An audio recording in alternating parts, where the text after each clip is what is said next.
Hey everyone, this is Tim from YourSixStudios. Today in this video, I'm going to show you how to turn on or off your Nintendo Switch and your TV at the same time. And this is called Match the Power State. So let's go to the system settings right here, and we can access this setting.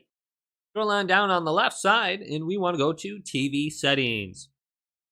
Go to the right, and then go to where it says Match TV Power State, and then turn this on or off. So maybe your Switch is turning off at random times. You could try just completely disabling this. That won't happen. But this says, when switching to TV mode with the console docked, or when the console exits sleep mode, the TV will turn off. Turning off the TV will put the console in sleep mode. HDMI settings must also be enabled on your TV. I think it's called like HDMI CAC in your settings. Some TV models may be unable to use this feature. Otherwise, on like Samsung's, I believe this is called AnyNet Plus.